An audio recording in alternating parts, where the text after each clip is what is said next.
You are now listening to Out of the Blank.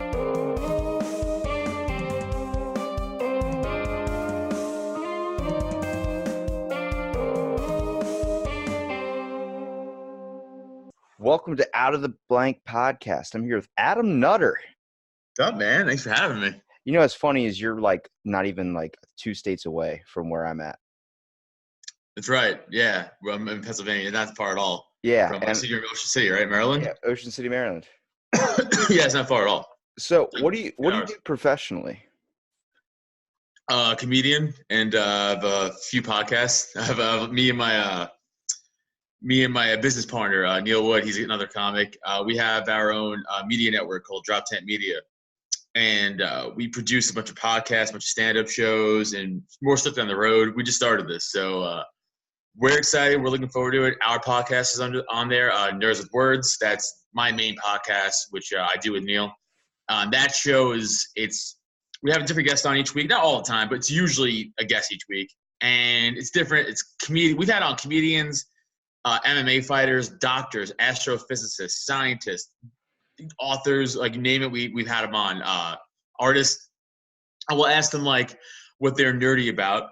Like they're nerds. It could be anything. It could be video games. It could be fucking movie. It doesn't matter. Whatever you want it to be. That could be their nerd thing. And then we'll just talk about whatever. Kind of like your show. We'll just go off about Spider-Man movies to Jeffrey Epstein getting murdered to It's whatever. It's crazy because like if you stick on a specific topic, then you find it very, very hard to keep kind of having content. Like it really kind of, I've talked to people that podcasted and do from either in Australia, they're doing some type of Australian crime show that's now off, like stopped at 8 seasons and they're not doing it anymore.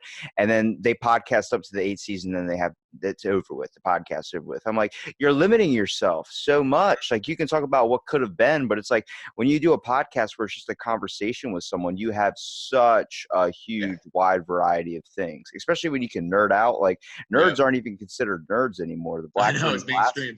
Yeah, it's like everybody wants to be like that. It's now considered hipster. It's a real bummer because I was a fucking nerd I'm 32. I've been a nerd forever, and it wasn't cool when I was a nerd in the 90s, and I used to get made fun of. And now it's like, I love Spider-Man. It's like, fuck you, man. Where were you in the 90s when I was taking? No, what's your Spider-Man? They go, the Adam dude. So, no. Tobey Maguire, bro. Tobey Maguire. That's my Spider-Man. Okay. Tobey Maguire, bro. Yeah, I hear like people talk about Batman. That's Christian Bale's my Batman. Fuck you. No, Ben Affleck. I'm not doing that. I'm not playing this game. Keaton was technically my Batman because I'm older, so I grew up with the '88 Batman. Yeah, but even he said he's like, I like Christian Bale a lot better. No. Listen, I'm talking about if we're talking about your personal favorite, yeah, Christian Bale. If we're talking about how we grew up, like nostalgia-wise, I grew up with Keaton Batman because it was '88. I was born in '86. I was 2 years old when that shit came out. Don't forget Adam West. Adam West, yeah, man. But that was like campy, it was totally different. That was like they didn't know who Batman was really. It was, okay, I have to ask your opinion on this. What do you think of the Green Lantern movie?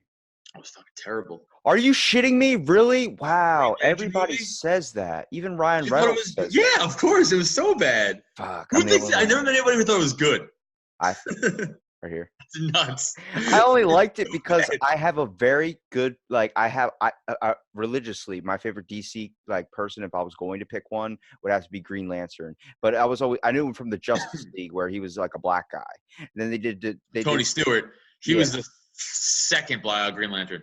So like I watched that all the time as a kid. So that's where I was like, dude, it's badass. He has a ring. And then people are like, what if he doesn't have his ring? Well, I'm like, then he's fucked. Like he doesn't have his superpowers, like obviously. But I think it was cool because it showed him like a mortal guy getting something and then putting it on and then getting that, not like some accident. I agree. I do like the Green Lantern as a character. The movie was bad, but I like Green Lantern as a character because the whole idea of the Lantern Corps is if it doesn't matter what species you are or where you come from, but if you're a good person and good at heart and you'll do good and justice, then you could be a lantern, which I dig about it.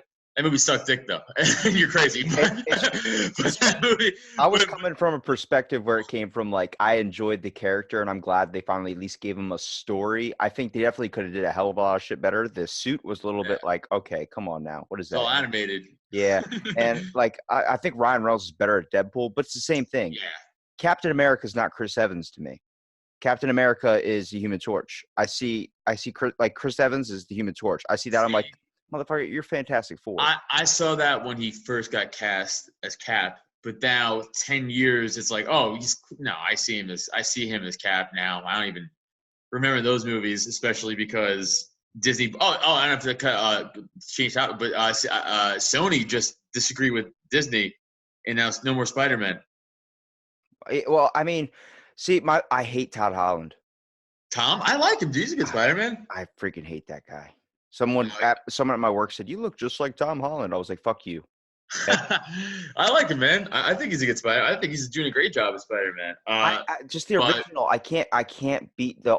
Is Tobey Maguire's the one for me? Like watching Spider-Man and seeing that, like Spider-Man 3 was horrendous, and then you didn't Spider-Man like 2 was whatever. Spider-Man 3 is so bad. We just talked about this in the podcast, I think, last week. We were shitting on it. It was so bad. Spider-Man 3 was so bad. What'd you find so bad about it? Everything. Venom. The fact that they made like Peter Parker like this emo, like cool guy character when he got the symbiote. It was so hacky. It was so badly written. It was so poorly directed. What do you think about the Venom movie though? The Venom movie, the one that came out. That was dope as shit. Here's the problem. It's hard for me to have a Venom without a Spider-Man. That's true. But I have a feeling now because Sony just pulled out that Venom 2, you're going to see Spider-Man. Yeah, I mean, I'm so used to playing like the Xbox like base game with the not the Ultimate Alliance, but the original Spider-Man game where you get to fly around or swing around the city and help people. And then Venom was always this big jack dude. Like, because he is small. Yeah, he wasn't some small, skinny, frail body. I was like, I saw that in the movie. I was like, man, you're not doing him right. And plus, that's the guy from That 70s Show. What are you trying to do? Yeah, Eddie Brock is supposed to be like a big dude. I have 2 Venom tattoos, so like I need it to be a good movie, man. Like I have a legitimate ink in the game for it. So like I also put your faith in the people that produce that stuff too. Like I can't watch. I haven't seen any of the new Star Wars, and I won't see any of the new Star Wars because I noticed that it's not for me anymore. You know what I mean? I grew up watching Teen Titans. I grew up watching that original series type shit. So when I see my little cousin watching it now, I won't sit down and watch it with him, but I'll tell him like, "Hey, I'm more than happy to sit down and talk with you about it and let you know the real cool shit I was into, but I can't watch your animated dumbed down version." But I get it because it's adapted for a new audience. You know what Teen Titans Go? Yeah, I can't handle that one. Well, that's a comedy. It's not meant to be. But that ruins the point of Teen Titans. Teen Titans was no, it doesn't because they're taking. Because I don't look at it that way. I look at it, they're taking it, and they're not dismissing the original Teen Titans. They're, I think, taking it and just being like, this is just for like little kids, and they're just gonna laugh at it. It's not. It's not a comparison. That's like comparing Endgame to the fucking Lego Avengers movie and going like, it's not the same. It's like, yeah, man, it's not the same. That's true. It's not meant to be the same. It's meant to be for kids. Yeah, it's meant to be. By the way, it is a funny show. I watch it. It's funny. That's right. what There's a lot of jokes in there for adults, dude. A lot of jokes in there for adults. That's what I try and understand. Like I tell them, I'm like, look, I can't sit down and watch this with you. It's just not for me anymore. Like they adapted to a new audience. And I've talked to people that work at Disney and like they're fascinated. They love the Star Wars movies, the new ones too, only because it helps them incorporate their kids into something they were super interested in as a kid. And I hear that, I'm like, that makes me understand comics a little bit more.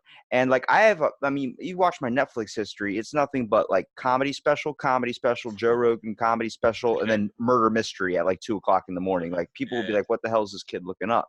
But I have a fascination. Like I've been podcasting with hundreds of people now and getting just everyone's experience. It's just conversation, just sitting down talking for an hour. And you start to realize the way people think. And I try and see it from their perspective as well. Even though I might not agree, I try and understand because that's truly what knowledge is to me. And it opens your mind up to a wide variety of things. I've had people tell me that work for the government about conspiracy theories and shit that I thought was fake. And the next thing I know, I'm diving down the rabbit hole like, oh my God, this is all evidence. Dude, the older I got, I mean, want to get into some shit? We can talk about this. Let's go. the older I was a cop for 8 years in New York City. Oh shit! How'd you become a comic after a cop? Yeah, from 20. Well, I actually started comedy before I was a cop. All right, so let me get into my weird career path. So at 18, I'm from New York. I'm from Staten Island. 18 years old, I started comedy. But like at 18 years old doing comedy, no one gives a shit because you don't know anything, man. Like at 18, like you don't have life experience. So you're just talking about goofy shit, and everyone's like, no one cares. Like, we don't want to hear this shit. Mhm. So you start at 18, but it's mainly you're just doing it for like the practice of like presence on the stage. You know, that's mainly what you're doing at 18, 19 years old. You're not really gonna say anything great. You're just not because you're dumb. You're 19. You're just a dumb kid. So you're doing it for just stage presence, working on that, working on practicing that. But then I did that thing, that young kid thing where I kind of panicked and I was like, I don't know if I can make money doing this. And it takes years to even make money. It takes years. So I was like, well, I always wanted to be a cop. I like helping people. I hate bullies because I played football for a large part of my life from like 12 years old to like 25. But in high school, I wasn't a popular kid. I was good in football and I played football, and like my own teammates didn't like me because I was a nerd. Like they respected me on like purely on the field, but once the game ended, it was like fucking loser, like all that shit. And I didn't know how to defend myself. So I at 17, 18 years old, I started training in mixed martial arts. Then I took that to a competitive level. Then I started fighting, and I started doing amateur MMA. Did that for a little bit. So like I did that for a while being a cop. And the idea that I thought what a cop was, oh, you're going to help the innocent. You're going to actually stop crimes that matter. It's not, you know, and then you get into it and you realize you're a cog in the machine. And this is just, they don't care about you. You're a pawn. You're a number. And they'll throw you under the bus. And it's not about helping people, man. It's about money. It's about a system that's a little bit It's corrupt. a system. It's a fucking corrupt system. And when I say it's a corrupt system, I don't mean the cop on patrol that you see every day is corrupt. That's just the fucking family guy or woman who Yeah. I'm talking about the upper echelon in the departments and like government. That's what I'm talking about. It's all corrupt, all of it. I'm not talking about Hulk Hogan when I say New World Order. I'm talking about New World Order. You know, I mean, I'm in belief of that. I like to be the optimistic and think like I like to give humans the benefit of the doubt. But throughout history and evidence that keeps coming to light in this Freedom of Information Act, we keep on trying to say that, oh, we have all this stuff. You know, they can't keep secrets from us. Well, the last 500 documents of JFK's assassination was released in 2017, and still 50 of those documents Trump kept to himself. So, and they were also redacted. Yeah, it's like if you look at it, it's the same thing that's going on with Area 51, and everyone's talking about Ninja running up to the base. I'm like, you're gonna get shot, not because it's they're hiding aliens. It's because you got to look at the facts here. That's a government-based research facility. Whatever they're doing, they don't want you to know because either A, you're not ready for it, or B, you're not ready for it. That's the whole factor. The only thing that's their problem, because it's Area 51 is not a secret. So the only thing that's there is probably just regular human shit that we just don't have people know about yet. That's it. They're not. It's too blown up, that place, so they can't do anything. They probably have crazy shit in Wyoming somewhere where they're where no one knows about, where they're doing crazy shit. But so once you're in that system, and like I'm a libertarian. I'm not Republican. I'm not Democrat. I believe in the freedom to do what you want. Like there should be 5 laws in this country. Really, there should be can't kill, can't hurt people. Right? Can't steal people's property, you can't hurt the environment, can't hurt animals. Anything else, man? We're adults. Why do other adults get to tell me what I can and can't do if I'm not hurting someone? I think the factor is people are like kind of scared and they want to be like, you're not Jim that works the 9 to 5. Well, let me tell you something. What's really, really fascinating about comedians that a lot of people don't understand is they're probably some of the most damaged people usually, only because they experience so much shit. Dude, I have a whole part of my act where I talk about how fucked up I am in my head. Like the amount of things I've seen on that job, plus I have a bunch of head trauma. I have CTE from football, MMA, and car accidents from the job. So my brain's fucked. Like I'm fucked, dude. Like I'm all sorts of fucked. So like I just call it how it is, man. That's it. So like when I was in that system, I got hurt on the job and I had to retire. So that's how I got out and I started doing comedy again. That's a long story of how I got back to doing comedy. So I've been doing comedy again the last 5 years straight, like as my job. But like you're in there and you're thinking to yourself like, I want to help people, And then they go, oh, no, you don't get to do that. Write summonses and arrest people for fucking weed. And it's like, nah, I won't do that because I don't think drugs should be illegal. I don't think drugs should be. I don't think drugs should be illegal. So I've never, in my entire history of the department, I never made a single drug arrest. I never. All my arrests were like assault, burglary, like crimes that affect people. Yeah. Actually, crimes that affect people.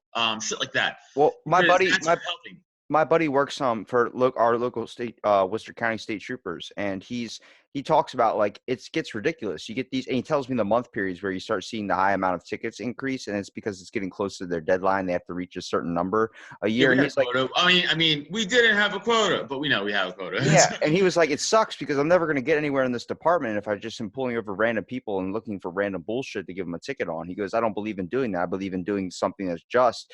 And he's been doing it for a couple of years, and I've seen it take a toll on him. He's like, fuck, dude. Rough. I'll tell you, man. I was actually talking about this the other day.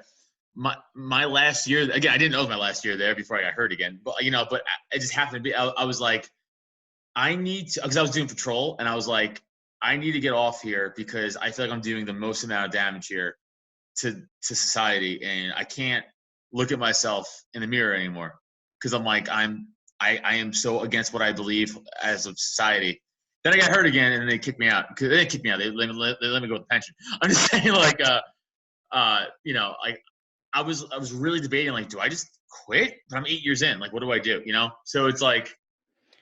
What you did was you started off doing comedy because you wanted to help people. You saw laughter as being one of the best forms of medicine, and that is true. Laughter does help in a lot of occasions, but then you adapted going into the police because you did want to help people, and you thought that since it wasn't working out in comedy, like your first kind of start, you didn't see it really taking off like you thought it would, and that's common with especially comedy. Like, how many times do you probably get a day you tell someone you're a stand-up comic, and they go, "Hey, funny guy, tell me a fucking joke, make me laugh." It's like, you want me to hop on the spot? You want me to do that right now? When people say that to me now, they go, "Oh, you're a comic? Say a joke." I go, "No, that's not how that works." Yeah, sorry, can't help. You want to pay me money? Because I'll tell you jokes all day. Yeah. Pay me for people think that like people think if you work, especially for whatever reason, and Tim Dillon says this all the time. I don't know if you know Tim Dillon, great comic, but he says all the time, for some reason, comedians are looked at as the lowest rung in the entertainment world, under clowns. Like musicians, or actors, actresses, musicians, fucking anything else, jugglers, clowns, comedians. Like, like we are the bottom back. It's weird, dude. It's very fucking weird. And people expect you to just not make money doing it. Like, they don't think that they should have to pay money to see you tell a joke. Well, it's not comfortable to society standards. I'm like, let me tell you something. I'm 20-something years. I'm only 21 years old. I'm not. Was not exposed to the old forms of comedy. I didn't know how hard it was. But let me tell you something. My biggest influence: Joe Rogan, Tom Segura, Bill Burr, Bert Kreischer, Richard Pryor, Sam Kinison, Stephen Martin, all that stuff.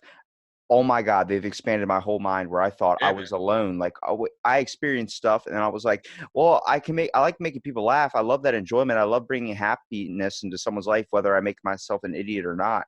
And I'm like, I'm hearing the way Joe Rogan talks about it, like, hey, like, you don't get it your first couple minutes. You don't get that that on stage presence. It takes years, and people always come up to you. Sometimes, let's say Charlie Murphy. Everyone remembers him from that Charlie Murphy, like that whole thing. Dave Chappelle. His career didn't take off until he was in his 40s. Ron White's career didn't take off until he was in his 50s. Dean Del Rey. Yeah, you got to look at those types of people too. You got to realize you have a you have a time. You do, but it's not going to happen if you're just going to give up after a couple of years. You don't give up when shit gets hard. You keep on going until you accomplish what you feel like you need to accomplish. You took a break and you hopped right back into it, and you're going on stage. You're cracking jokes. People are loving it. That sense of feeling you get. You're found like, oh shit, like this is what I lost my path, but I found it again. You know what I mean? And you get that. I'm like, everyone's so tense nowadays. It's hard to even do comedy anymore. You can't do anything. You can't even really watch a movie anymore without some person bitching.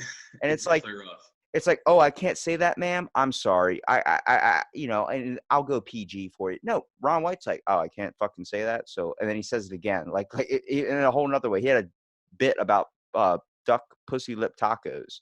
Yeah. And I hear that. I'm like, dude, and he went for president too, because he understands, like, it was a whole thing. Like, you can do what you want to do but if you structure your life by someone completely that's nothing like you, and we're all unique in our own individual way, you're doing yourself a complete disservice. I agree, man. I think comedy, and of course in today's society, it's for some reason comedy is not enough. Everything is on limits. Like, you know, like you can't joke about anything anymore, or someone's gonna fucking bit. Here's what people have to realize is here's an interesting stat. 22% of Americans are on Twitter. Out of that 100% of 22% of, you know, 2% of that, of the people on Twitter make up 80% of the tweets. 2% of people, that means, are the biggest fucking shitsters on Twitter with all the boycott this, fucking can't say that, take down that joke. 2% of Twitter, and people act like it's 100% of this country. People have to go, hey, eat my dick, thanks. That's my apology. Because if more people just said, nah, eat shit, I stand by what I say, they don't have a fucking voice, or they don't matter anymore. It's because you're giving these people power. It's that simple. Well, the problem is that power that they have and that voice they think they have is hooked to your cell phone, and that cell phone is so intimate into your life nowadays that the fact that every time you look on it, you see a tweet, one of the popular tweets, Trump talking shit on Jon Stewart or something like that. You're like, oh, that person's horrible. It's like, no, you're making a claim out of something you don't even know the whole background story to. Did you look at those sides? So today, and this is again, I am sick of the blue check mark Hollywood people virtue signaling. Colin Hanks today tweeted this out, and I had to retweet it because it's so ridiculous. And hey guys, follow me on Twitter at Nutter. I'm hilarious. He tweets this: if the choice is between Nazis and not Nazis, I'm gonna side with not Nazis, and then in all caps every time. So I write, wow, this is a controversial take. I'm sure it wasn't easy for him to say this. Like, what is he doing by tweeting that? Does he think there are people out there who are like, wait, so I shouldn't agree with Nazis? Oh, dude, you're a hero. You're taking the side of not. Suck my dick, Colin Hanks. You know what I'm saying? It's like you're doing that just to get this. That pat on the backs from fucking a bunch of other losers. That's all you're doing. You're not making a stand. You're not saying anything. You're not fixing anything. You're not saying anything controversial. You are saying something that literally every true American agrees with. Do you like Nazis? Who the fuck have you met that's like, they have some ideas? I mean, they did have some good shit. A lot of our space program came from Nazi invention. I didn't know if you knew that. The V2 rocket did, yeah. But I'm talking about sociological idea. It's nonsense. No one agrees with that. If you're an American, you don't agree with that. Stop virtue signaling. It's fucking nonsense. It's just all these fucking celebrities are nonsense. A lot of people make just unjustified claims. They don't know the full spectrum of everything. And like, especially when you're trying to be a comedian and you're trying to crack jokes on shit that is obviously bullshit. And a lot of people are like, that affects my moral rights. And you're like, but why shouldn't you look at that as that's a problem? You paid for a comedy show. You're paying to get jokes. So I'm telling jokes. If you don't like the jokes, you're more than happy to get up and leave. You know what I mean? But they're like, oh no, I spent the money. I can't do that. I can't, it'd be a waste of the $10 I spent to get in here. And I mean, it probably creates so much conflict too, that the fact that you have to try and adapt to so many different audiences. And I feel like that's where most comedians lose their path, is because they're trying to please everybody. And I'm like, no, you gotta understand, some jokes are going to work, some aren't going to work. Sometimes it takes a long process to even understand, like when a bit finally comes together, you can keep improving stuff. Like Bert Kreischer had a special. He released something about Amazon Alexa and saying that it's like a bitch. He's arguing with Alexa. And he goes, after I finished that special, not even 2 weeks later, I found a better thing to add to it that now it kills. And I'm like, sometimes. Do you know, I mean, this happens to me, and I'm not Bert Kreischer, but like, I'll think of a bit, and I'm like, I can't, I've been telling the bit for a bit, and it works. And then out of nowhere, you're like, and I just thought of something else, and you fucking throw it back in there, and you're like, oh, it's fire. It's weird how it works, man. It's because you're saying it, and also, not everyone, like, okay, some people, like, My buddy Neil, who I just Neil's words with, like he's very good at sitting down and he could write like his ideas out and write jokes. I cannot do that, man. I can't. I try. I will go to Starbucks and I'll sit down and I'll write. I'll take my notebook and I'll write stuff. But I already have to have an idea. He could just sit down and just write. I need a bunch of ideas already formed in my head. Then I can go to Starbucks and sit down and write them out. But Neil could just sit down and fucking write them out. I can't do that. Do you keep a notepad or a journal? I have a notepad and I write. I bullet point shit and then I transfer it to my phone for better memory because I have memory problems because of all the goddamn head trauma. So I forget things a lot. So I have to do a lot of repetitive writing and stuff. Well, like Greg Proops talks about it, like sometimes he has to start focusing more on himself when he comes to writing his jokes, because he'll write down something like, oh, corn, and he'll write down like a word, and then later he'll be like, what the fuck was I talking about on corn? But like people don't understand that. Like sometimes you're just sitting there and you'd be like, oh shit, I got a bit in my head, and you start writing and they're like, are you not paying attention to me? Like Joe Rogan talks about it. His wife knows when he's going to write out a joke. For me, I can't sit down and think of shit. But I'll randomly be out thinking and I'll be like, oh God, like that's something obviously people are going to experience that.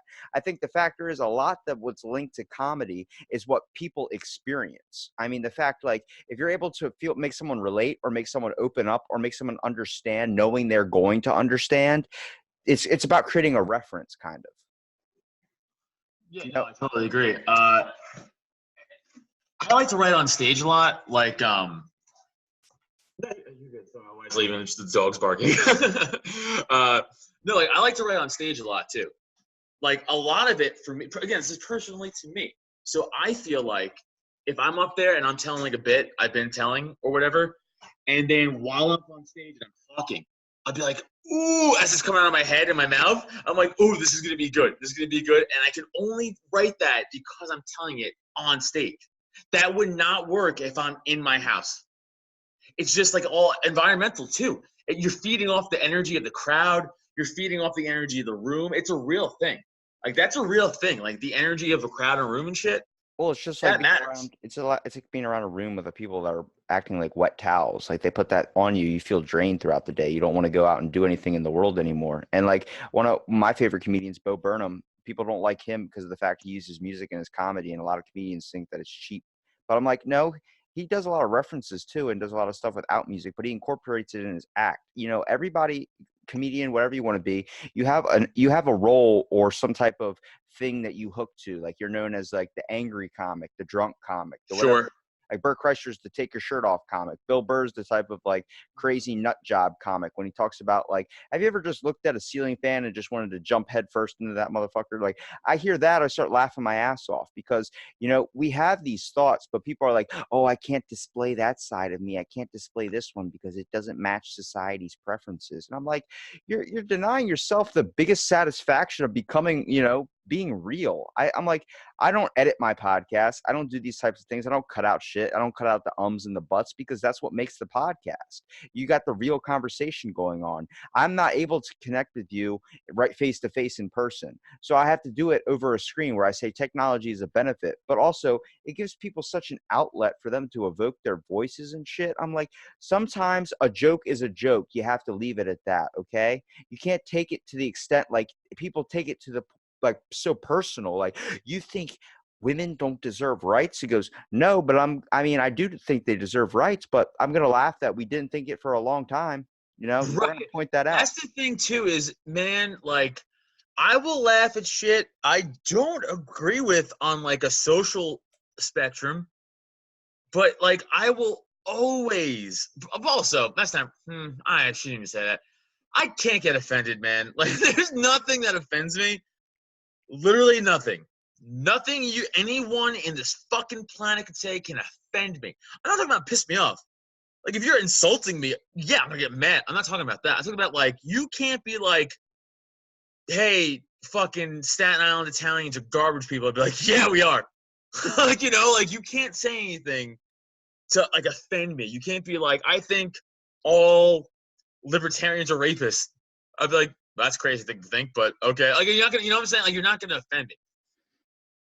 So if I hear something, and even if I don't agree with it, like if someone goes, I think we should hang retarded people upside down and beat them with sticks. If they can say that in a funny way, I'd be like, I don't agree with that, but that's Yeah, hilarious. yeah, You know what I'm saying? you're not Like, gonna of take it so course, deep rooted. of course, I'm gonna laugh at it. Of course, I'm gonna laugh if it's funny. If it's funny, like a famous Patricia O'Neill on Fox defending rape jokes when the woman he was arguing with, she was like, "Have you heard a funny? Is there such thing as a funny rape joke?" He's like, "I've heard him. I've heard him." They you exist. know, I mean, dude, I'm doing comedy almost every night. You know, I'm doing some sort of. I'm doing a podcast. I'm doing stand up almost every single day or night. I see a lot of stand up comedy. I've seen a lot of fucking awful rape jokes. And I say awful, I don't mean offensive. I mean like just not funny. Yeah, some are Not like, oh funny. shit. Not funny. Bombs. But I've seen some fucking goddamn knee slappers too. You know? So like I think Daniel Tosh is probably, in my opinion, had the best rape joke I've seen. And it's when he was like just asking the crowd, he was doing crowd work, and he was like, so someone say something, like, give me something funny to talk about. yeah, He I know goes, what you're talking rape. about. And then he's like, he goes, so yeah, what's funny about rape? And then some woman goes, nothing's funny about rape. He's like, didn't it be funny if a bunch of guys just came out and raped her right now? I heard that shit. I'm laughing my ass off. That's not a joke though. That's off the cuff. He's just being funny. I'm talking about like an actual Like setup written out bit. joke. Yeah. Like a bit, which I've seen, and I've seen them crush. But I've also seen like I don't want to tell this guy's. I don't give a shit. This one guy's joke was I would never rape because I don't like dry pussy. I don't think it was funny because like I just don't think I think that could be written better. That's the simplest one though. Like that's something like it's not gonna get a But bust out I laugh. thought it was kind of hacky because I was like, it's too easy, man. Like it was Yeah, for me. you rush that shit. But now I'm not like, oh my god, he said he doesn't like rape. Oh no. And I'm also a man, so it's different. I understand that. I'm just saying though, here's what pissed me off.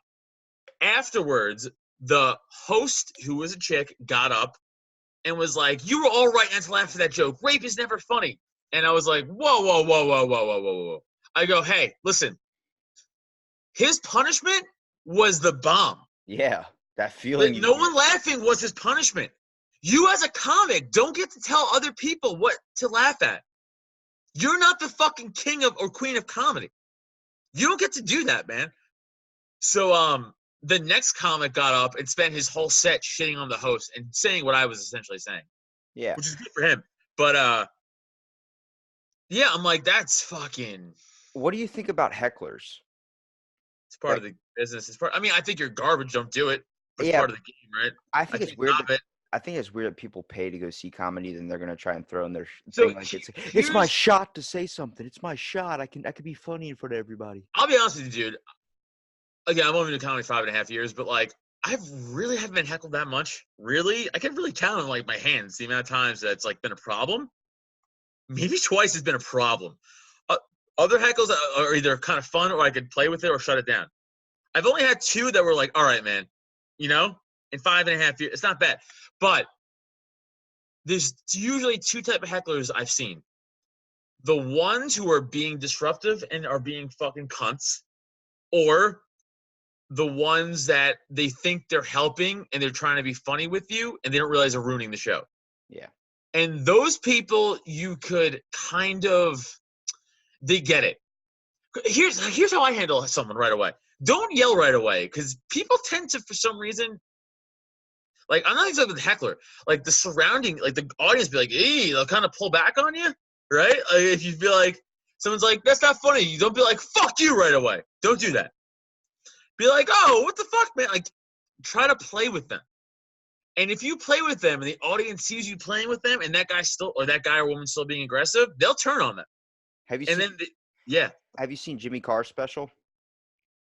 Yeah. That dude, I think the only reason he gets away with the type of comedy he does is because of he's from a different like area. He has an accent or something. If that was a regular English comedian or like just American comedian making fun of people, like saying, "What's your name? Your name is Scott. Okay, Scott, I fucked your mother. Is that your dad beside you? I'm letting him know. Tell her she owes me money." And like throughout the whole show, he's constantly going back to Scott and making fun of him, and people are laughing because they hear the accent. It doesn't impact them as much as like some guys like, "Dude, hey man, Scott, I fucked your mom. You know, if you heard that, you'd be like, that's not funny. Like, that's kind of a cheap blow to the guy. But Well, he you would does. have to no, but see, now 'cause as soon as you said that, in my fucking brain, I started going to like, well, how would I do that? Like, so I started Yeah. thinking like how I would do it, be like, hey man, is this like who are you here with? Oh, my mom and dad, my dad. It's like, oh, all right, I didn't want to go to your mom because I thought she looked familiar, because we had Yeah. a night together. Maybe you could do it like that, but you're right. Because I can't just come out as an American, I feel like, with my accent and be like, hey, Scott, is that your mom? Yeah, I fucked her. But if I could do it the way I was just trying to do it then, maybe I could do it.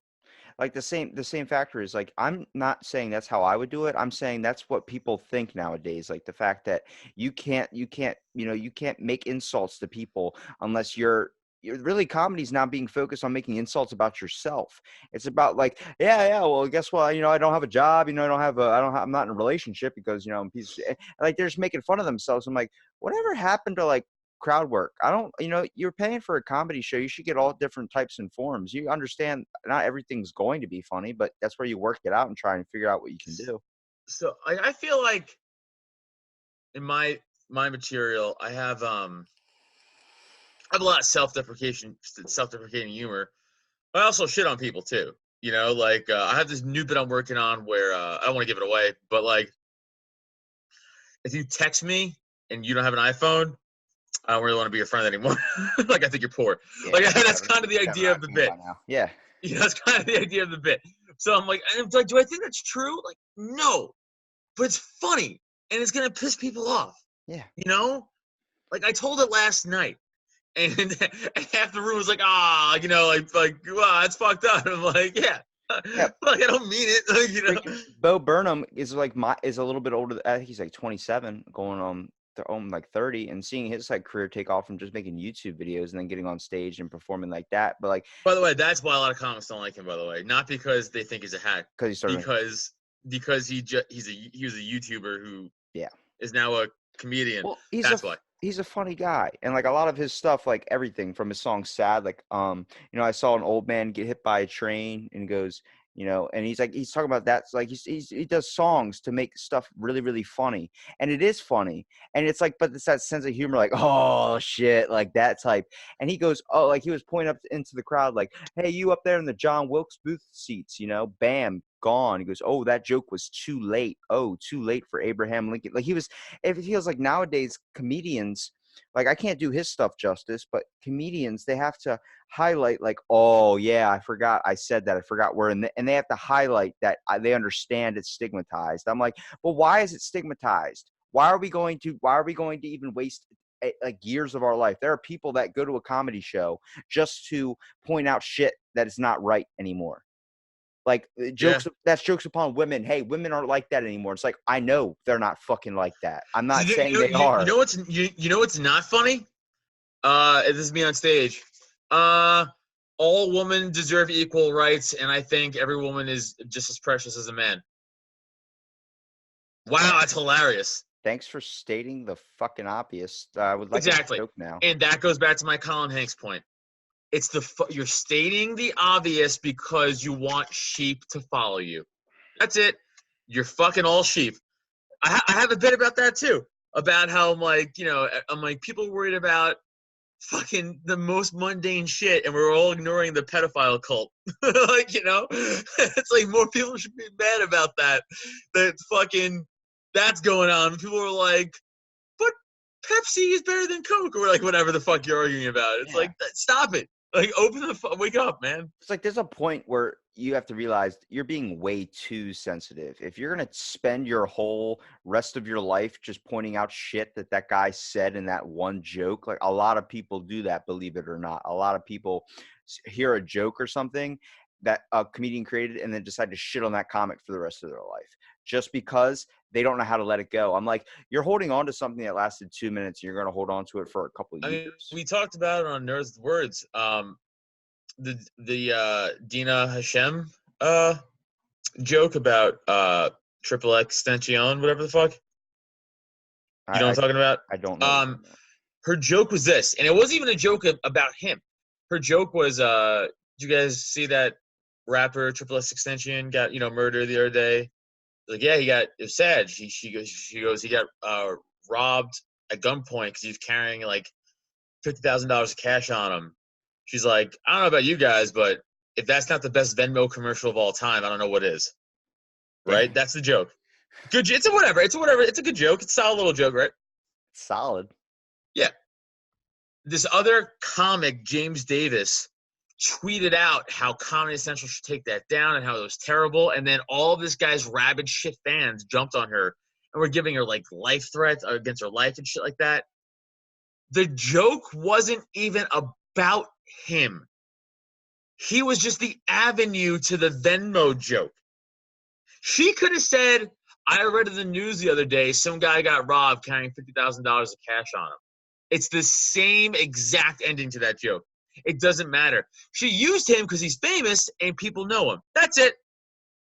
That's it. And that piece of shit, another comic fucking goes after her. So when our own are eating our own. I think you said Triple X Extension. Is that what you said his name was? Yeah, whatever the fuck his name was. Yeah, that dude. It's Triple X Tentacon, I think was his Whatever. name. I don't listen to any of his music. I didn't know anything about the story. I just had some friends that were like, yeah, he died. I was like, okay, cool. People die every day. But when you said that, immediately I thought like extension cord. And I immediately thought, yeah, he got unplugged. You know what I mean? Like that whole thing. Now, if I would have said something like that, there would have been people like, that's not funny. That's not funny. Like I know I have no comedy in my household. I was the only one that would do like a random fart joke. I tell people like, there's only 2 times you can never tell I'm serious. And I'll let you know before I'm serious. I'll be like, I'm serious on this. You know what I mean? But take everything I say as a joke, or take everything I say as like a kind-hearted thing. And I do that because, a lot of comedians, like they don't come from good homes. They don't come from, it's not saying I had a bad home. It's saying that they come from some place there isn't an outlet for comedy. There isn't a way to get them out there. They seem like they went through some shit. And, I think like Tom Papa's the exception, but Tom Papa's like, yeah, I moved around a lot. It was hard going to different schools and dealing with bullies and stuff. It's like, Brian Callen. Shit. He's another one. He started off in his acting career though. He didn't just go right into stand-up comedy. He did his thing, The Fighter and the Kid with Brendan Schaub, only because he was in the acting realm before. Then he met. He's been doing comedy for 20 years. He was in the acting world first. No, he was doing stand-up and acting at the same time. Brian Callen's been doing comedy for 20 plus years. Oh, because I heard the thing he was talking about how he got started, and he was saying that he. No. He got started back in fucking. Him and Rogan started around the same time, but Callen wanted to act and couldn't. He wasn't getting booked, so he was doing stand-up instead. Callen's been doing stand-up for fucking ever, dude. Well, I know he's been doing it for a long time, but I thought his thing was like I took off with acting first. Only like stand-up first. But well, no, I mean people recognize. Let me rephrase what I said. He was headlining stand-up before he was getting booked for anything in acting, which is impressive. That's my goal. My goal is to fucking headline. Right? So, like, then he got noticed from, like, The Hangover and shit like that. But he was already doing comedy for fucking 10 years. Yeah, I was like, his career didn't truly take off until, like, people know him as the movie guy now. You know what I mean? Like, being like, a headliner or something, he wasn't really as known. Like, he said his fame didn't really hit until he Right, yeah, that's my point. My point was he was headlining, though. He was a headlining comic. He's been doing comedy for fucking 20 plus years. It's just that, he just got way more famous in his old age, which, I've known, again, I'm a comedy nerd. I've been watching, I've known Brian Callen for a long time. Way before Fighter and the Kid and stuff like that, I've known who he was. That's how I know of his career and stuff like that. Like, I just see that. I'm like, it's people, you take a while to find what you truly want to do. You know what I mean? Like, a lot of people choose to give up because it's not set in society's ways and stuff like that. I'm like, shouldn't you look at it as that a problem with yourself that offends you as if that comedian says that? Like, I see that. I'm like, it's just some guy trying to like crack jokes and do something he likes to like enjoys doing. Like, why the fuck are you going to try and. Because here's the thing, like if you're in the audience, right, and I say something fucked up, you could just walk away. It ain't happening. You don't have to, but you don't have to say anything. You could just be like, I don't like this guy. He's a prick, and then walk out, and then walk back in when I'm done. Yeah, I don't like Jerry Seinfeld for that same reason. It's that simple. I don't like. It's fucking. I can't stand that man. That's fair. It's You're his, allowed to. it's only his But voice. It's his only show, my favorite sitcom of all time. Seinfeld? Mhm. No. I Yep, it's not even close. My favorite this sitcom of all time. this is where we differ. My parents love Seinfeld, and I hear his voice. I'm like, it's too nasally. It reminds me too much of Adam Sandler a little bit. Like Adam Sandler's a funny stand-up comic, and I like him like from his movie roles and stuff too. But I hear Jerry Seinfeld like, I mean, what's the deal? I'm like, no, please stop, please. Like, I can't watch comedians in cars getting coffee, which would be a show I would enjoy. New guests It's a every good single show. time. I can't do it because him. I see him, and I'm like, nope. My buddy's like, you don't like Seinfeld? I'm like, I fucking can't do it. I will say this: Seinfeld's stand-up, I'm not a fan of. Yeah, it's because it's very clean. That's not why. I love Brian Regan. Okay, that's true. I think a lot of people look at like how hard it was. Like Christina Pajitsky, Tom Segura's wife, Yeah, has a little joke about how like she thinks it's weird when comedians don't mention their dick, and she chalked that up to like the Bill Cosby thing. Like everyone thought like, oh, that's the comedy grandfather. He's such a clean comic. I'm like, yeah, but he has a right, dark side. right. Everybody's got a dark side. I feel like sometimes when they're trying to be clean the whole time, like Jay Leno, funny guy. He cusses in his everyday life, but he doesn't bring it on the stage. Yeah, I think he's a psychopath, though. I just do. I just think Yeah. you wear that much denim and like that cars that much, you probably also murder hookers too. I don't know. That's just in my head. Yeah, and I also feel like you do that. if you keep all your cars at a freaking airport hangar because Homeland Security is the first to bust on the scene if something Yeah. goes down. He's like, I don't like this one because it has a big trunk space. Yeah, you can fit a lot of bodies in there. Yeah. I can't do impressions. I don't know. It's funny though because like I hear that and then like you like I think as a comedian your biggest tool in your arsenal is finding out who you truly are, like how you want to adapt it. Do you want to be the adopt comic, the orphan comic? Do you want to be like the angry comic? Do you Well, want to be the so open we comic? have there's a podcast on the Drop 10 Media Network called Jazz Cabbage that everyone should go check out. It's it's my buddy's podcast, Blaze Viakis, but he's a new comic. He's like almost a year into comedy, and this is gonna sound so douchey, but I'm kind of been like mentoring him a little bit. Like, I'm trying to like show him like, hey, not writing his jokes at all, but like, hey, this stage presence, don't do that. You should do this. You should try this. You don't stop saying that. Shit like that. And it's interesting to see his development into the comedy world. And I always tell him though, like, you part of this is finding your voice. Yeah. And Well, like, you gotta find your voice, and you're not gonna in a year. You're not gonna in 2 years. I feel like I'm just now kind of starting to find my voice a little bit. yeah. So it's like it's gonna take time, dude. I was like, you just gotta keep doing it and doing it and doing it and doing it and doing it and doing it. I'm like, what you're gonna do is you're gonna start sounding like comics you like. Like when I first started doing comedy, I was like essentially doing a shitty Jim Norton impression. Yeah. Well, you try and find what works because you see what's funny and you think, oh, maybe Right, people like that type of style. And then you figure out that's not you, though. right. Like All it is. Joe Rogan talked about, his comedy career didn't take off until like he was going to give up at one point, but he had some comedian, I forgot his name, that sat next to Mitzi Shore at the Laugh Factory and was like, hey, like laughing at all his jokes outrageously. Like, this guy's funny. You should give him more stage time. And he did that Yeah, for Ari Shafir. It's yeah. all about helping each other. Of course. A lot of comedians point fingers like, nah, I don't want you taking my spot. I'm going to headline tonight. It's like, bro, it's like, you're all working together. It's the same thing. You have to take that aspect, the way Joe Rogan talks about comedians helping one another. You're all doing the same thing, trying to create laughter for a hurt society. People need to do that more in everyday life. You need to talk to more people. You need to understand more people. You need to try and realize, man, you got a really crappy way of thinking, but if that's you then. You gotta at least conversate a little bit more. People are being very, very closed off nowadays, where Netflix the most comfortable thing in your life nowadays. The fact that families don't even really have dinner anymore together because nobody knows what's going on in each other's lives anymore. We're becoming kind of disconnected with just the way we have Twitter, Instagram, Facebook, all these other type of platforms to read everybody's shit. It's like, why don't you realize that post that guy said on Facebook, like complaining about something. Usually Facebook, somebody's posting something about some bitching about some problem, but that's because they don't have an outlet to get it out. They don't have anybody to talk to. Yeah, it's Chris Stefano had a good joke about people and their opinions on Twitter. It's like, it's because no one can punch you in the face. It's like, yeah, like when I was growing up, Like, you had to fucking mean what you said, man, because there's a real consequence. As a dude, you get fucking knocked out. You're right in front of Like, me. dude, I'm straight up. I'm telling you, I grew up in Staten Island, New York. Which is, I grew up in like the fucking nicer part of Staten Island, South Shore, upper middle class family, but full of fucking stupid Italians, including myself, right? Who at the drop of a dime, like, what the fuck you say? And boom, you'll get KO'd, man. Like, it happened all the time to people, all the time, because you'd be like, "Yo, fuck you in those pants." It's like, what?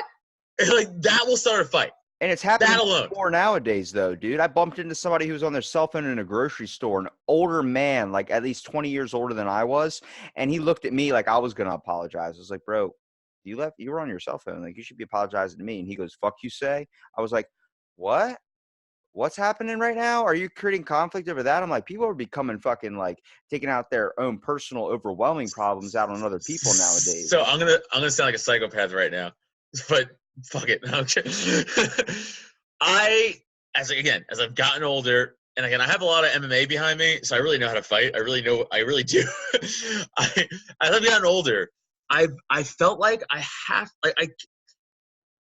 there's something about the society now where no one takes personal accountability anymore from themselves. They blame it. And people will just blame anything but themselves for their problems or them acting like an asshole. I can't stand it anymore. Because if I fuck up, I honestly will be like, I'm sorry. I'm sorry. If I bump into you, I will say I'm sorry. If I fuck over my friend by accident, I will want to cry. I feel bad if I'm an asshole. I really do. If I really feel like I'm not wrong, I will defend myself. I will defend that to the death. But if I immediately, or if I down the road feel like I fucked up, you will get an apology from me. Because I'm a man. I was born in '86. I grew up in the '90s, and that's how we did shit. I don't know, man.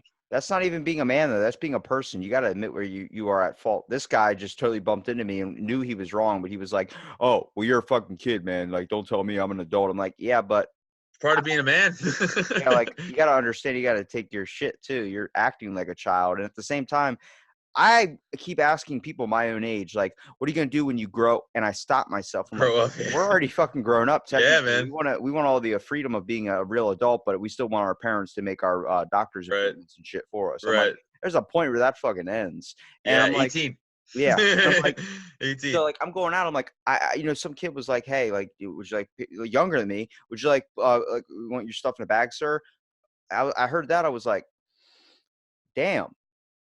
Wow, I only kept this little bit of chin hair I have so you could tell I wasn't 5 years old. And I was like, but damn, I just realized you're probably 4 or 5 years younger than me. And I'm That's a like, big difference from 21 to 16. it's a realization. Like, I'm like, oh shit, I remember being in your position not too long ago. And I was like, but it brings me to Yeah. rational thinking. Like, I'm trying to have as much of a leveled head on my shoulders as someone my age. I don't go out and drinking just because I had a bad experience with that with my childhood Yeah, family. I don't drink anymore either, man. Yeah, and it's like, but people are who they are. Like, I see the benefits of drinking too. My one buddy that was able to open up to me in such a way where he called me his brother after he lost his own brother, where I've never seen him be able to do that without alcohol. I see it as a social lubricant. Hey, But bud, shut up. Sorry. I believe in like excess. Shit's bad. Like if you start to underlie these factors about what's like bad, what's good, if you start doing labels and shit like that, you're already doing the worst thing you can do as a person, and you're holding on to something that's not really a problem. Yeah, like, I mean, I'm a comic, and all my friends are degenerates, including myself, right? Like, it's like all my friends say this all the time. All my comic friends are either alcoholics or drug addicts, including myself. Like, I smoke weed. I mean, I have head trauma, so like I get really bad migraines, so that's the main reason I smoke. But like, I also smoke because it's fucking, I like it and it makes me feel good. Like, I also do mushrooms. I also, do that. I do hallucinogenics. I don't drink. Yeah, you got And back pain. I get it. Yeah. I don't do heroin. I don't do fucking coke. I don't do pills. You know. But I know a lot of my friends are like, no, I don't smoke weed, but they fucking drink every show, and they're fucking hammered, and that's So like, hey, but if you're doing what you could do and you're being responsible, who the fuck? Again, I'm a libertarian. Who the fuck am I to tell you what to do? It's your own life too. It's like You're a fucking adult. Like, live how. There's a big argument, and again, I'm a conspiracy guy, but there's a big argument right now about like families and not having families. And there's an argument where if you say that you shouldn't have a family, that you're a shill, that you're a disinformation agent, which I don't agree with, because like I'm married. I also have a son, not with my wife. But me and my wife, we don't want kids at all. Don't we like to travel? I like my job. She's a teacher. I do comedy. But with my job, I could just not book shows and we go to Mexico. Like, we have that freedom. Yeah, you can spend your money somewhere else. You don't have Exactly. to worry about an 18 benefit plan, basically. Exactly. Your benefit plan. But there's an argument out there that they say, oh, no, because there's a conspiracy to stop the family, whatever. That's selfish. I just say, selfish of you. If you're an adult, live the fucking life you want to live. As long as you're not hurting anyone, you're not stealing, you're not hurting the environment, you're not hurting animals. Do what you want to do. Yeah. Do what you want to do. You want to have kids? Great. To have kids. If you don't want to have kids, also awesome. Don't have kids. It's crazy. Do what the fuck you want. You saying that, and you're being very, very rational, but I'm just thinking of the one person that hears that and goes, oh, you're telling me I can be free? Well, fuck you. Hey, don't tell me I can be free. I can do what I want. I'm like, why are we doing this? Why? I know. Why are we playing this? I know. You just want attention from yourself. I'm like, just stop. Like, there's not going to be anybody out there that's going to really not everyone's going to value your opinion. Okay. You're going to piss off people with whatever you do, whatever you say. The fact I'm breathing is probably pissing off people. Sure. It doesn't matter. You know what I mean? Because you are doing what you want to be doing and hopefully not hurting anybody in the process. I believe you start to really become a bad person when you choose to hurt other people to get your way or get what you want. People that build business on top of rocky foundations. We're all fucked in the first place. We're all messed up in the head. We all have problems. Some people got more shit. Doesn't mean they can handle your shit on top of it. And if they choose to do that, that's up to them. But the fact is, you set your life up for the stuff that happens into it. And that's not including random coincidences. But I've experienced being pissed off, but not taking it out on people. And I stop myself so much nowadays. Every time I go to the damn store and I'm buying one item and there's a woman in 48 items or just get like in a 12 item or less aisle, I'm like, no. In my head, I'm saying that, but I'm like, this isn't that important. I'm going to get home. Like, I'm going to end up eating what I want. And this is where, as I got older, I feel like I have to be like, hey, you shouldn't be in this lane. Why do you think you can do whatever you want? Because if I have to follow rules in this society that I don't even agree with, right? Fucking you do too. And if I'm doing it and I don't agree with this shit, you better fucking be doing it because I know you don't think like me. Dude, I'm telling you, I have a bit of an anarchy side of me too. Like, this system is fucked. This court system is fucked. This legal system is fucked, dude. We're built on the biggest lies and rocky starts. Fucked. So part of me goes, vigilante justice, bro. That's the only thing that's honest. That's what I really think a lot of times. So when I see that lady or guy who has 48 items, I go, hey, man, let me go in front of you or get out of this lane because that's ridiculous. Yeah. I'll say it now. I don't care. And because here's the thing. I'm not looking to fight. I'm really not looking against you a fucking physical confrontation. I'm really not. I swear in everything I love, I'm not. You have rules you have to abide by as a person. But if that guy wants to run his fucking mouth, he's going to step into the fucking Thunderdome because I guarantee you also probably doesn't have all the MMA training I do. So you want to run that shit? We can run that shit. You're going to lose. Yeah. I mean, I get that. I think that way, but I just don't act upon it because I try and give people the benefit of the doubt. I try and see, like, I test people. I'll get specifically one item, walk up behind them with like a lot when they have them. And I tell you, 99% of the time, they let me go in front of them. Yeah, and that's great. There's always that 1%. And I just look at that guy. I'm like, that's okay because there's still somebody out there that understands a rational way of thinking. But here's the thing. And see, this is what I do. If I'm not going to be a complete, I'm not going to go from 0 to 100, right? Like, I'd be like, hey man, like, can I go in front of you? Cause like, I'm just trying to, this is ridiculous. That's what I would say. And if he goes, yeah, man, I'm sorry. I'd go, hey man, I get it. No worries. Yeah. I would immediately, I don't care anymore. But if he's like, no, I'd be like, all right. I'm going to take your cart and I'm going to fucking throw it out of here. Now we're getting into a fucking thing. Because you're being a fucking cunt. Yeah. Like, I gave you the opportunity, man. I said, hey, sir, can you move? Come on. No. All right. You want to play tough guy? I will play tough guy with you. Well, let's play tough guy. I'll be clear. I'll be clear on it too. Like I specify to people. I think like I try and give people the benefit of the doubt, but at the same time, in my head, when someone goes and says that, there's sometimes I'm literally like, "Are you fucking serious?" And then I'll just walk away. Like, are you like you're nuts? Like if you're really like, what? You think your shit's more important than all my shit? I got shit to do. And they start externalizing their problems out onto you. I'm like, fuck, I didn't need that. Like, let me back away for a minute. By the way, you're right. That's how you should handle this situation.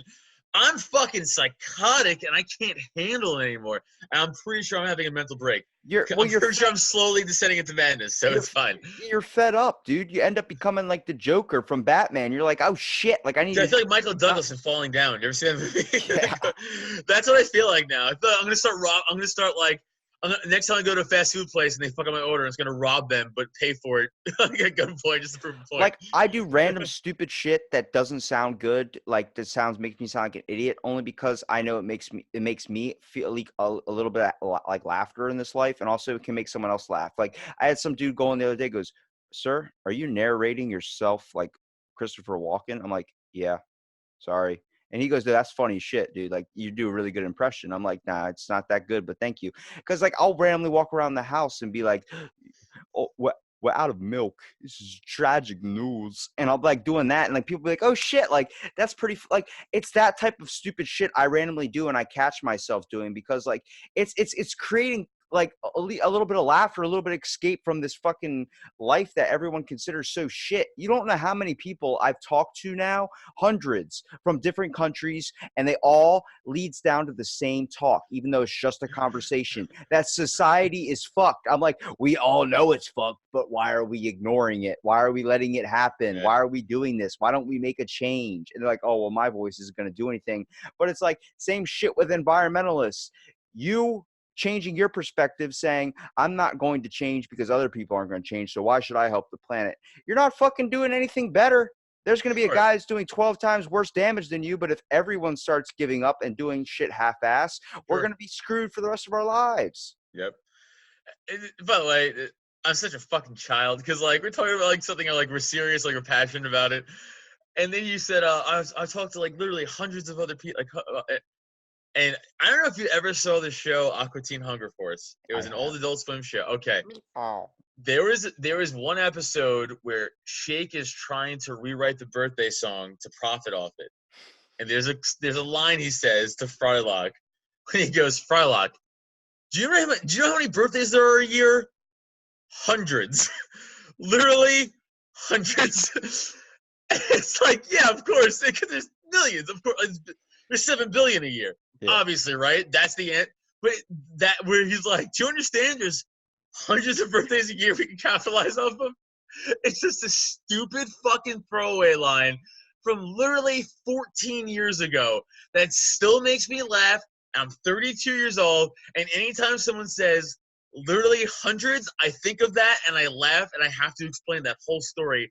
And people look at me like how you're looking at me going, who the fuck cares? I go, I know, but I have to explain it. I'm sorry. Well, I think it's funny because like the takeaway for you is going to be takeaway for somebody else. Like you're going to hear something that someone's not going to think is funny, and you're going to have like a deep like, oh shit, I remember when and like you're going to have your own personal experience too. Of course. And that's all that was. I just can't not laugh. I laugh out loud every time someone says that, and people are like, what? And I'd be like, it's from this show. I have to do the whole fucking thing again. But it's like, it's really weird how you're seeing the only type of comedy that everyone can laugh at, even though how sensitive you want to be as a person. It's like Adult Swim or Family Guy, like type shit, because they're already in the safety of their home. Like nobody's around. I know. I can laugh. It's like, well, dude, I told you, it's all virtue signaling. I'm over it.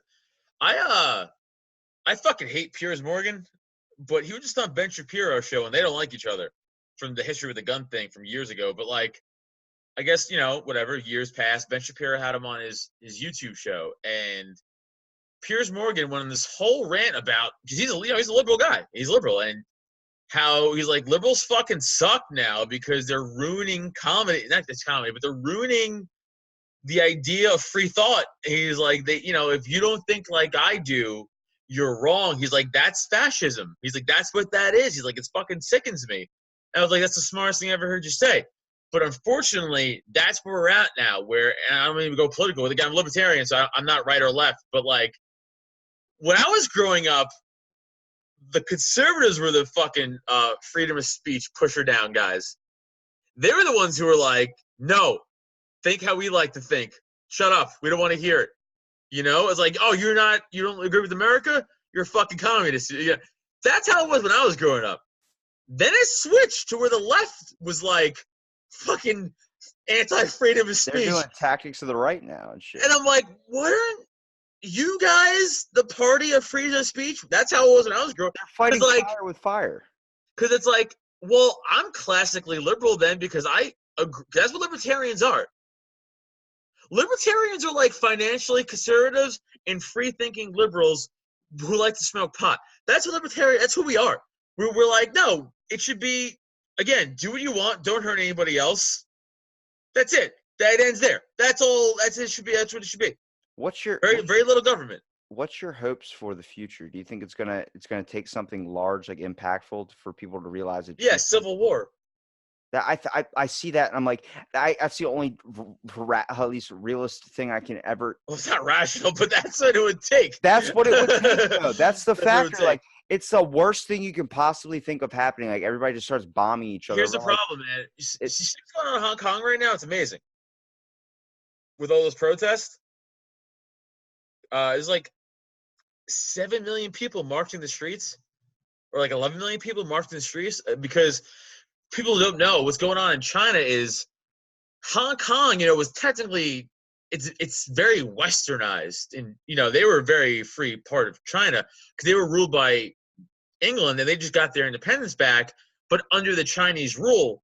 So Hong Kong is like, no, we want to be our own fucking country, and China's like, nah, you're part of us, and they're like, no, you guys are communists, So now you see the people of Hong Kong in the streets rising up and like, fuck this, man, and fighting back. That won't happen here ever because we have it too good. Yeah. Too good. People don't want to ruin their jobs and their money. It's just, that's just how it is. You won't see it. Well, you won't see that. Creativity's it's getting put down in a way that it shouldn't be. It should be more openly expressed. And I think technology does kind of give people more options for creativity. But man, art's changing in a whole new way, and sometimes it's not for the good. I do believe there's wonderful things about that's changing for it, but people they're willing to kill somebody's true passion or true emotion just because it doesn't fit their mindset. And I'm like, you're already fucking hurting somebody's dream. You're already hurting yourself. As much as you think you're doing help to the world, you're really just hurting it. And yeah, there's obvious lines you have to draw, but those are your own moral lines, not the lines for that person. Each person's line extends out a certain way. And sadly, it's going to take something like a terrorist attack or some type of shit that's going to cause us all to form together and decide like we need to rebuild. But that's probably what the world needs. We need a type of rebuilding thing. Well, how deep down the rabbit hole of deep state conspiracy stuff we want to go? I mean, I just see like they're getting fed up with bullshit. The same factor is that a person that wouldn't shoot up a school is more likely to shoot up a school now because they don't know how to express their problems anymore. Or it's a false flag, but sure, that's what I'm saying. How deep you want to go? You can take it, and I'm open to all things of interpretation. I'm trying to see it from the majority side of you, and then I'm also trying to see it from, you got to look at like, hey, I'm trying to incorporate more people into trying to at least understand other individuals. And sadly, the common norm is a lot of what's really, really wrong with people nowadays. Nobody wants to do what they truly want to do. They just want to be comfortable. I don't want to say I fucking, I had a life. I want to say I lived a fucking life. Like, I want to say I did my shit, dude. Like, I did what I wanted to do, and whether it worked out or not, I still took the shot. You know what I mean? I don't want to be a motivational poster. I hate those fucking things. But at the same time, like, I decided to pursue my education because I thought that's what you're supposed to do. Like, oh, I don't want anybody asking what I'm going to do. But then I got into an argument with Jehovah's Witnesses, and I became an ordained minister under the Church of Bacon. Yes, I said the Church of Bacon. The whole reason was I spent an hour and a half at Maryland Courthouse trying to get it done. They're like, why do you want to do this? I'm like, why the fuck not? Like, I have not received my diploma from college yet, so fuck it. Church of Bacon. it's a safeguard for atheists. It's a parody religion. There's like Pastafarianism and shit. I started talking about and researching like the these flying topics. spaghetti monster and Yeah. But I Okay. was looking at that. I was like, it's taking a long walk for a short drink of water, and there people are taking something out of it that has true deep down meaning and something that's bullshit. Pastafarianism, I don't believe it, but I see the meaning of it. It was supposed to highlight Christianity and these types of religions that are taught strictly in education system as being like a dominant religion when it's not anymore. Christianity doesn't have the power and boast that it used to have before. Too busy fucking kids. Yeah, it's They're it's like tired. Their backs hurt. yeah, it's like shit, dude. They're sitting there holding a pencil all day, like getting the little bumps on their fucking Yo, face. storm the Vatican. Fuck Area 51. Yeah, that the whole Vatican Secret Archives, 6.8 miles of nothing but documents underground, and you have to have special clearance and recommendations from 4 different universities to even get. By the way, I'm sure most of those are not like just whatever, but I'm sure they have some fucking gems in there. They have one thing I really want to get out of it. 1605, the trials for Galileo, the guy they put on house arrest because he exposed that the Earth wasn't the center of the solar But system. but what's not to know? What we know all that though. We know that they did that. What's not to? It's the trials. It's everything that happened, every single process. We just know he got put on house arrest and got locked inside his house for the rest of his days. We don't know what else they truly did. Oh, okay. So you mean you actually want to know like the actual like what they said? Yeah, I want to know Alright. everything. I want to know the other shit they did too, because the people were supposed to drop off food to his house. They were supposed to do these types of things, and the people were like paying off people not to do that. Right. They wanted him dead for sure. Yeah. Yeah, like he barely survived, like basically hiding food under like the bottoms of the floorboards. People coming in there in the middle of the night and beating the shit out of him and then leaving, like that type of shit. I want to know what the fuck, like that's all recorded somewhere, you know? And then you hear that. And then you got to think like you want to explore Area 51, like you were saying. Nah, screw that. Go to Vatican, man. That's 100% belief. There's so much shady shit that we would be able to find out down there, and the Yeah. possibility of us getting out all that exposed is 100% now, because you know what they're doing? They're taking literally it's 1.5 million documents they get done a year, and they're transferring it over and backing it up on a cloud drive. They just started doing this 3 years ago. You can hack it theoretically. Technically, if someone's smart enough to get in there, but it has such apparently a base or some type of firewall that we have not been able to get through yet. But I'm like, I believe that shit. I that's believe the Vatican has that shit. that's Vatican though, is like, oh shit, like we have to slowly put our documents up there and keep some of the secret stuff still burned. The Pope started doing this. The guy that eliminated the Pope Mobile and the guy that eliminated the Golden Throne and shit, because he was like, this is Oh, ridiculous. Steph, you scared the shit out of me. You know, it's like that Sorry. whole thing. My wife scared the hell out of me. Well, wives are Just in scary. the room. Just walked in the dark room. I was like, is my dog looking for someone? And then she just came out of the blue. Holy Christ. But like Uh, you look at a bunch of advances and people becoming more adopted to at least a actual realist way of thinking. The Pope should not have a golden throne, and the new one saw that and took it out. Took out the Pope Mobile too. He's like, if someone's gonna fucking shoot me, someone's gonna shoot me. You know what the Pope Mobile was? It was a giant fucking like Corvette or like limo slash thing with a giant metal like bulletproof rocket launcher box that it was yeah, I know. through, so he could fucking wave at people. He's like, I'm disconnected from the people. Fuck that. Take it out. Let me be connected with the people that believe in me. Bam. That's Yeah. realist thinking. Thank you. We need more Right. people like that instead of more people that want to fucking shop Amazon and do all this other type of shit. Yeah, I totally fucking agree. I gotta get out of here, man. I gotta go. Dude, Tell my hey, wife. man, you've given me more than enough time, dude. I appreciate it, man. It was awesome talking to you. And I want to give you a second here at the end to plug your podcast and stuff where people can find you and look at some. Oh, cool, man. When is this going out, by the way? It's probably going to be a little bit. I don't do them live just because I have other people. Like I try and record as many as possible on my days off and stuff. All right, because I was gonna plug show dates, but I don't know which dates to plug if I don't like upcoming shows I got. Just plug your podcast and stuff that you want people to more listen into. Yeah. All right, so just check out the Drop Tent Media Network. That's available on YouTube. That's just the network everything's on, but also Nerds with Words on YouTube. That's separate, so please subscribe to Nerds with Words. That's my podcast. I have a second podcast even to sports called Slapstick Sports. That's on Drop Tent Media. That's also available like where you ever get podcasts, and it's on the Drop Tent Media YouTube. And nerdswithwordspodcast.com for upcoming shows, tickets. at Adam Nutter for all the social media, and at Nerds and Words for everything.